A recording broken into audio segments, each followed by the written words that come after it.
जय गुरु जी संगत जी। दिव्य आभा से नेक्स्ट चैप्टर। दुर्घटनाग्रस्त होते हुए गुरु जी को स्मरण किया। 2004 में जब श्री दीपक गुप्ता बड़े मंदिर में एक आयोजन की व्यवस्था में कार्यरत थे, उनको एक अन्य भक्त का फ़ोन आया। वह उसको एक थैला देना भूल गए थे। अब उन्हें वह 10 किलोमीटर दूर छतरपुर मंदिर मोड़ पर जाकर देना था। थैला देना अति आवश्यक था। घनघोर वर्षा हो रही थी, सड़क गीली थी और दीपक 100 किलोमीटर प्रति घंटे की गति से जा रहे थे। छतरपुर मंदिर से 3 से 4 किलोमीटर पहले एक मोड़ पर अचानक उन्होंने देखा कि एक टेम्पो ने मार्ग अवरुद्ध किया हुआ है। न तो उनके पास रुकने की दूरी थी, न ही समय। दुर्घटना निश्चित थी। उन्होंने ब्रेक पर पैर लगाया, अपनी आंखें बंद की और टक्कर से पूर्व गुरुजी को स्मरण किया और उन्होंने अपने नेत्र खोले। उनकी कार न्यूट्रल गियर में थी और उसका इंजन बंद था। टेम्पो का चालक उनको घूर रहा था। टेम्पो के दोनों ओर कार निकलने के लिए स्थान नहीं था। दीपक विस्मित थे। थैला देने के बाद वह बड़े मंदिर लौट आए। उन्होंने किसी को कार को देखने के लिए कहा क्योंकि उन्होंने टक्कर की ध्वनि सुनी थी। अचंभे की बात थी कि कार क्षतिग्रस्त नहीं हुई थी और उस पर दुर्घटना के कोई चिन्ह भी नहीं थे। यह चमत्कार ही था कि वह सुरक्षित रहे। यह सत्संग लिखा गया है दीपक गुप्ता, नोएडा से। जय गुरु जी, शुक्राना गुरु जी। जय गुरु जी संगत जी। दिव्य आभा से नेक्स्ट चैप्टर। गुरु जी संग चमत्कारी वर्ष। नवंबर 1984 में गुरुजी के संपर्क में आने के पश्चात मैं अपने आप को अति सौभाग्यशाली मानता हूँ। इस अंतराल में अब तक अनेक बार मुझे और मेरे मित्रों व परिचितों को गुरुजी का आशीष मिला है। मैं उनमें से कुछ संस्मरणों का विवरण यहाँ पर कर रहा हूँ। गुरुजी को जब मैं पहली बार मिला तो एक स्कूटर दुर्घटना में मेरी पत्नी के बाएं कंधे का अस्थिबंध टूट गया था। पता लगा कि चंडीगढ़ में एक महापुरुष रह रहे हैं जिनके पास पीजीआई जैसे विख्यात संस्थान के चिकित्सक अपने असाध्य रोगों को भेजते रहे हैं। हम उनके पास पहुँचे। उस समय से अब तक का 22 वर्ष का समय हमने उस महापुरुष के चरणों में बिताया है। जब हम उनके पास प्रातः 4 बजे पहुँचे तो उन्होंने मेरा हाथ अपने हाथों में ले लिया। मुझे ऐसा प्रतीत हुआ कि मेरे शरीर में अमृत प्रवाह हो रहा है। गुरुजी ने मुझे बताया कि मैंने एक मुखी रुद्राक्ष धारण किया हुआ है।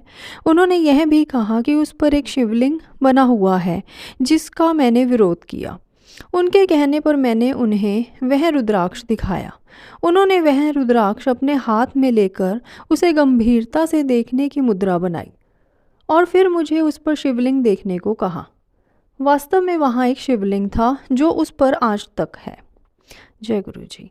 मेरे लिए रुद्राक्ष उपचार। 2 वर्ष से मैं आंत्रशूल से पीड़ित था। इसमें बहुत दस्त होते हैं। गुरुजी ने मुझे पीने के लिए अमृत दिया और फिर घर जाने को कहा। उस दिन मैं अपने कार्यालय नहीं जा सका क्योंकि उस दिन मुझे 24 बार शौच जाना पड़ा।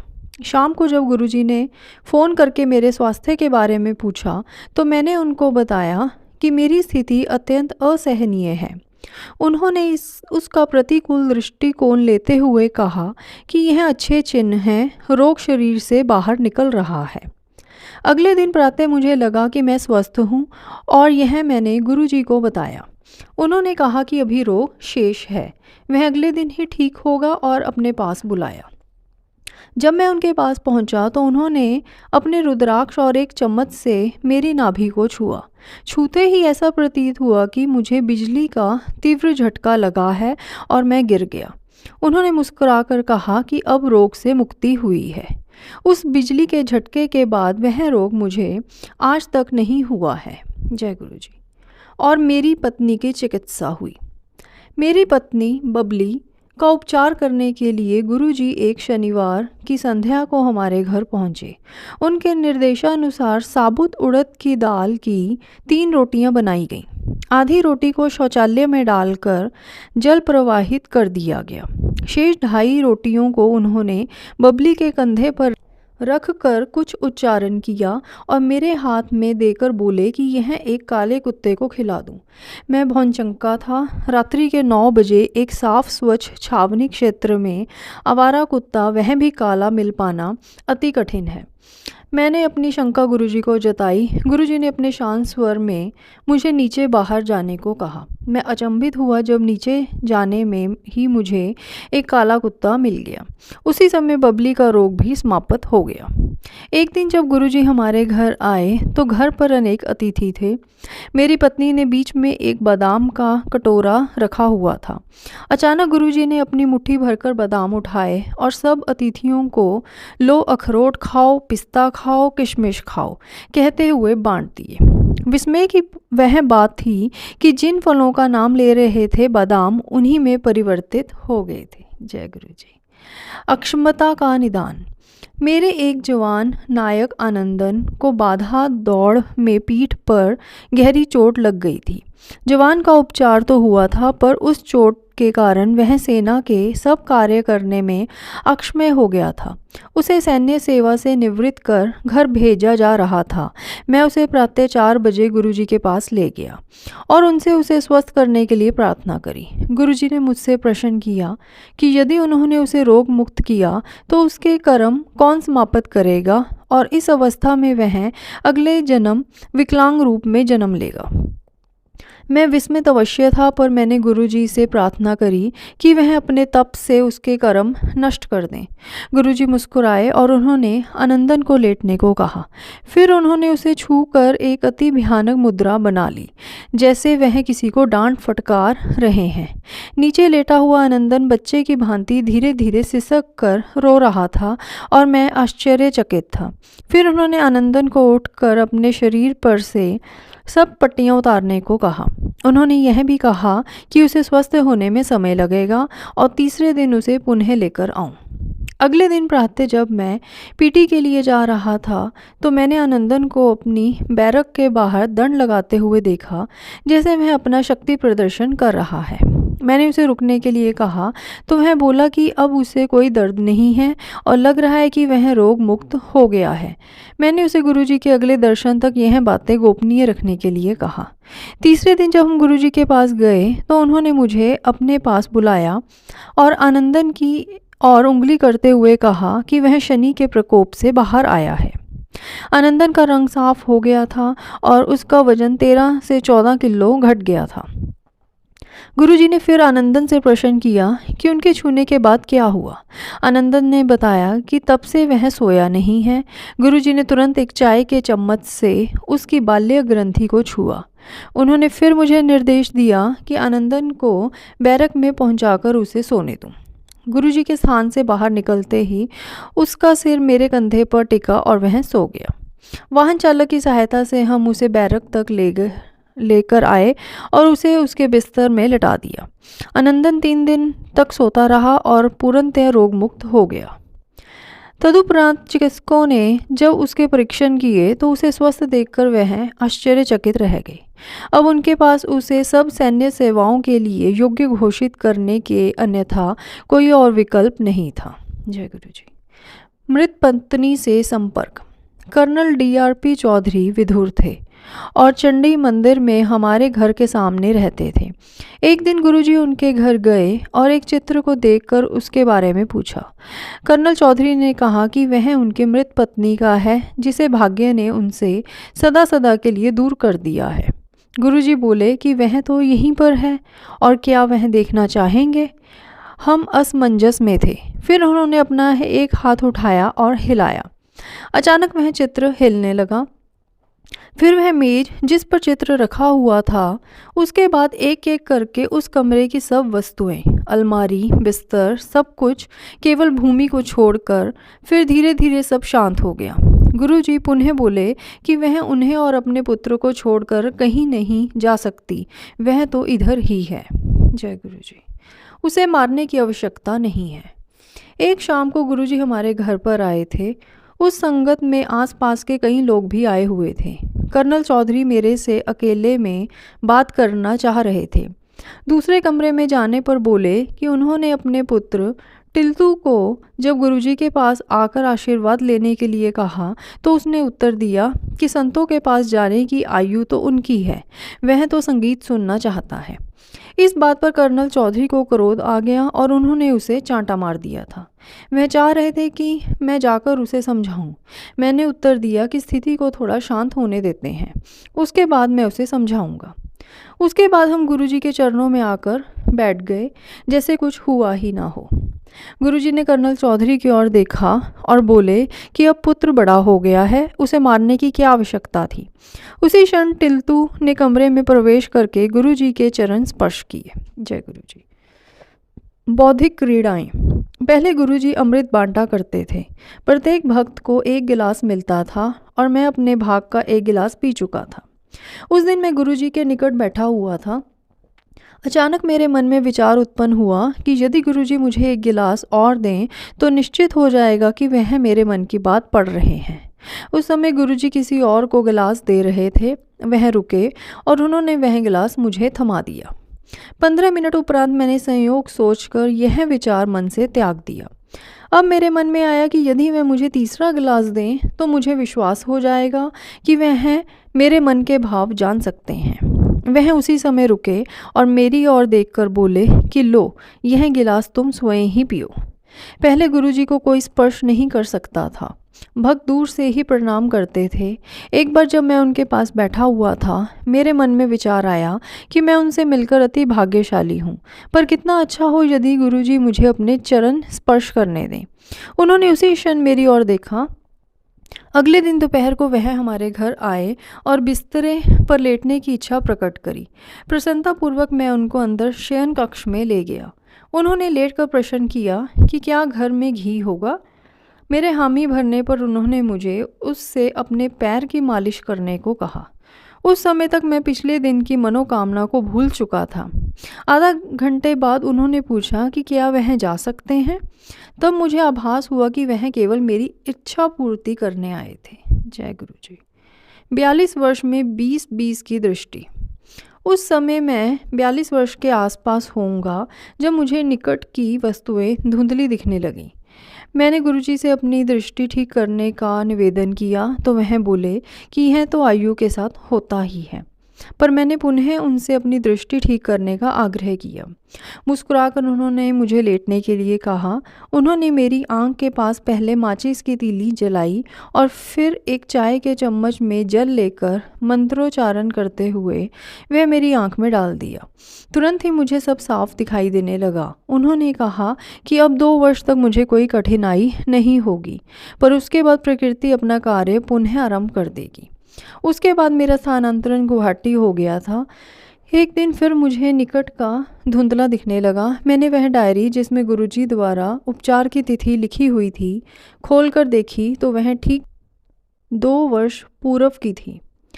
संभाषण जो मेरे रिश्तेदार ने नहीं दिया। जब हम चंडी मंदिर में रहते थे, एक दिन मेरे सांडू ने, जो समूह के सामने बोलने से कतराते थे, रांची से फ़ोन किया कि हम गुरुजी से निवेदन करके उनके द्वारा सैन्य अधिकारियों को दिए जाने वाले भाषण को रद्द करवा दें। हम उनका चित्र लेकर गुरुजी के पास प्रातः 4 बजे पहुँचे। गुरुजी के कमरे में प्रवेश करते ही उन्होंने मुस्कुरा कर कहा कि क्या मुझे अपने सांडू का फ़ोन आया है। वह कायर, उसे क्या चाहिए। जब हमने उन्हें समस्या बताई तो उन्होंने हमें बैठने को कहा और अपने अन्य कार्य करने लगे। समय बीत रहा था तो हमने उनसे पुनः कुछ करने की विनती करी, पर उन्होंने हमें प्रतीक्षा करने को कहा। अचानक 8:05 पर उन्होंने उसका चित्र मांगा और उस पर अपनी उंगलियां फेरने के बाद कहा कि उन्होंने समस्या को अंतरित कर दिया है और अब वह भाषण एक ऐसा व्यक्ति देगा जो हिंदू नहीं है। उस शाम को मेरे सांडू ने फ़ोन कर बताया कि संभाषण अब एक मुस्लिम अधिकारी देगा। जब हमने उनसे पूछा कि यह निर्णय कब लिया गया तो उसने कहा कि प्रातः 8:05 पर। उपचार। नज़ले से असामान्य रोगों का। मेरा सेवादार छुट्टी गया था। मुझे एक अन्य सेवादार मिला जिसका यौन परिवर्तन आरंभ हो चुका था। मेरे सूबेदार मेजर और मैं दोनों चिंतित थे। अब वह कैसे सेना में कार्यरत रहेगा और जवानों की बैरक में कैसे रहेगा। एक दिन जब गुरुजी मेरे घर आए तो मैंने इस लड़के को ठीक करने के लिए विनती करी। गुरुजी ने प्रश्न किया कि मैं कहाँ से ऐसे रोगी लेकर आता हूँ। मैंने उत्तर दिया कि गुरुजी, यह तो उसका भाग्य है और उसे ठीक होना है, इसलिए वह मेरे पास है। गुरुजी ने उसकी पीठ पर एक चम्मच रखा और वह ठीक हो गया। एक दिन मुझे ज्वर हो रहा था और मैं धूप में लेटा हुआ था। दोपहर को 3 बजे गुरुजी हमारे घर आए और उन्होंने मेरे स्वास्थ्य के बारे में प्रश्न किया। मुझे सिर दर्द, ज्वर और मुंह में गंदा स्वाद था। साथ में नाक भी बह रहा था। उन्होंने मेरी पत्नी को एक डॉक्टर को बुलाने को कहा। तुरंत कर्नल चौधरी ताप नापने का यंत्र थर्मोमीटर लेकर आए। उन्होंने मेरा ताप 103 डिग्री नापा।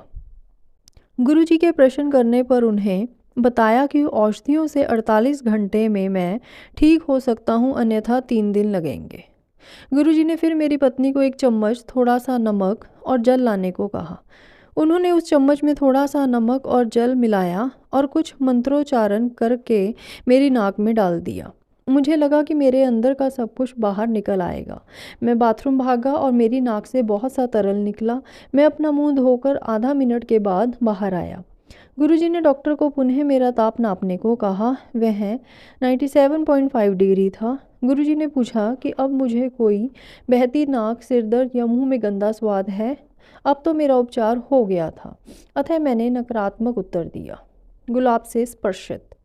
जनवरी 1985 के मध्य में गुरुजी ने कहा कि वह मेरी पत्नी बबली के जन्म दिवस 25 जनवरी की शाम को हमारे घर आएंगे। उस दिन हमारे घर पर अनेक अतिथि आए। कुछ महिलाएं अपने शॉल गुरुजी को सुगंधित करने के लिए दे रही थीं। गुरुजी उसको एक बार पहनकर कह रहे थे कि यह 1 सप्ताह तक सुगंधित रहेगा, यह 15 दिन, यह 1 मास, आदि आदि। मैंने उनको एक फौजी कंबल देकर पूछा कि वह कितने दिन सुगंधित रहेगा। गुरुजी ने मुस्कुराकर उत्तर दिया, 1 वर्ष, और वैसा ही हुआ। जय गुरुजी। देहरादून में गुरु कृपा। मैं देहरादून में था और पिछले 3 वर्ष से गुरुजी से कोई संपर्क नहीं था। अचानक एक रात को मेरे कान में अत्यधिक दर्द हुआ और मेरे कान के पर्दे फट गए। अगले दिन प्रातः जब मैं कर्न, नासिका और कंठ विशेषज्ञ के पास गया तो परीक्षण करके उन्होंने कहा कि मेरे दोनों कान क्षतिग्रस्त हो चुके हैं। क्योंकि मैं सुन नहीं सकता था, उन्होंने यह मुझे लिखकर बताया। उन्होंने कहा कि सेना के चिकित्सक कान के नए पर्दे लगाने के लिए शल्य चिकित्सा कर सकते हैं, पर इनकी सफलता केवल 5% ही होती है। अतः मुझे मानसिक रूप से सेना से निवृत्त होकर घर जाने के लिए तत्पर रहना चाहिए। उसी शाम एक सिख सज्जन हमारे घर आए। उन्होंने कहा कि गुरुजी ने जालंधर से मेरे लिए अमृत भेजा है। उन्होंने यह भी बताया कि उनको पता है कि मुझे अब सुनाई नहीं देता है। 3-4 दिन अमृत पीने के बाद मेरे कान के पर्दे पुनः ठीक हो गए और मेरी श्रवण शक्ति लौट आई। डॉक्टर अचंभे में थे कि यह कैसे संभव हुआ। मैं देहरादून में ही था जब मुझे 1988 में सरकार से कार ऋण प्राप्त हुआ। मैं असमंजस में था कि कार कहाँ से लूँ, देहरादून, दिल्ली या कलकत्ता। एक दिन मुझे दिल्ली से कर्नल चौधरी का फ़ोन आया कि गुरुजी तूफान की भांति उनके कार्यालय में आए थे और उन्होंने कहा कि चटर्जी देहरादून में हैं और कार लेने के बारे में चिंतित हैं। उसको बोलो कि कार उसके लिए चंडीगढ़ में प्रतीक्षा कर रही है। इतना कहकर वह बाहर निकल गए। ब्रिगेडियर चौधरी उनके पीछे भागे, पर बाहर लंबे बरामदे में गुरुजी कहीं नहीं थे। यह सोचकर कि गुरुजी संभवतः दिल्ली आए होंगे और वह उनके दर्शन कर सकें, उन्होंने जालंधर में गुरुजी के निवास पर फ़ोन किया। उत्तर देने वाले सज्जन ने कहा कि गुरुजी कहीं नहीं गए और वह उनके सामने बैठकर मुस्कुरा रहे हैं। मैंने चंडीगढ़ से ही कार ली और 2006 में बिकने तक बहुत अच्छी तरह चली। जय गुरुजी। 13 वर्ष के अंतराल के बाद गुरुजी के दर्शन। सेना से सेवा निवृत्त होकर 1998 में मैं अहमदाबाद में था। पिछले 13 वर्षों से गुरुजी के साथ कोई संपर्क नहीं रहा था। जून 1998 में मुझे अनिद्रा रोग ने घेर लिया। मेरी पत्नी ने परामर्श दिया कि गुरुजी को ढूंढकर मैं उनकी शरण में जाऊं। काफ़ी पूछताछ के बाद पता लगा कि गुरुजी चंडीगढ़ से जालंधर, जालंधर से पंचकूला और वहां से दिल्ली चले गए थे। मुझे उनका दिल्ली का पता मिल गया। हमारे पड़ोसी श्री कृत भाई भी गुरुजी से मिलने के लिए उत्सुक थे। अतः हम दोनों ने 10 जुलाई की राजधानी एक्सप्रेस में 2 बर्थ आरक्षित करा ली। 9 जुलाई को मैंने दिल्ली में गुरुजी के निवास पर हमारे आने का समाचार देने के लिए फ़ोन किया। फ़ोन का उत्तर देने वाले सज्जन ने पूछा कि क्या मैं अहमदाबाद से कर्नल चटर्जी बोल रहा हूँ। मेरे सहमत होने पर उन्होंने बताया कि आज गुरु पूर्णिमा के कारण गुरुजी पाठ में हैं, पर उन्होंने बताया था कि शाम को 7 बजे मैं अहमदाबाद से फ़ोन करूँगा। गुरुजी के मेरे आने के बारे में ज्ञान था और उन्होंने मुझे 11 जुलाई को शाम 6 बजे आने को कहा है। स्वाभाविक है कि कृत भाई अचंभे में थे। दिल्ली जाते हुए यह जानकर कि मैं सो नहीं पाऊंगा, मैंने अपने साथ इतिहास की एक मोटी पुस्तक रख ली थी। यह सोचकर गुरुजी तो अपने ही हैं, मैंने 3 बजे उसके पास जाने का निर्णय ले लिया। जब हम 4 बजे सुल्तानपुर पहुंचे तो एक अनोखी घटना घटी। हमें एम्पायर एस्टेट नहीं मिल पाया। कुछ देर घूमने के पश्चात मुझे समस्या समझ में आ गई। गुरुजी ने हमें 6 बजे आने को कहा था और हम वहाँ 4 बजे ही पहुँच गए थे। मैंने कृत भाई को बताया कि मुझे समस्या पता लग गई है और अब उसका समाधान मिल जाएगा। मैं कार से उतरा और मैंने गुरुजी से प्रार्थना करी, जो हो गया सो घट गया, अब वह हमें अपने पास बुला ले। एकदम एक बालक दौड़ता हुआ आया और उसने पूछा कि हमारी कार कहीं जा नहीं रही है, हमें कहाँ जाना है। फिर उसने हमें एम्पायर एस्टेट का मुख्य द्वार दिखाया। एकदम मुख्य मार्ग पर, कैसे दिखाई नहीं दिया था। घर पहुंचने पर गुरुजी ने मेरा आलिंगन किया और बोले कि मैं इतने वर्षों के बाद उनके पास आया हूँ। 21 दिन से सोया नहीं हूँ, आज सोऊंगा और लंगर ग्रहण करके जाऊँ। लंगर के बाद हम अपने होटल में वापस आ गए और मैं वह इतिहास की पुस्तक पढ़ने लगा। शीघ्र ही मुझे लगा था कि साथ वाले कमरे में कोई अगरबत्ती जला रहा है। थोड़ी ही देर में पूरे कमरे में एक अद्भुत सुगंध फैल गई और मुझे निद्रा आ गई। अगले दिन मैं फिर गुरुजी के पास आया और उनके पैर दबाते हुए मैंने कहा, गुरुजी, पहले आपके चारों ओर तीव्र सुगंध रहती थी, अब वह बहुत ही हल्की है। गुरुजी बोले कि पिछले दिन जब वह मुझे सुलाने आए थे, क्या मैंने उसका आनंद नहीं लिया था। मेरा अनिद्रा का रोग समाप्त हो गया था।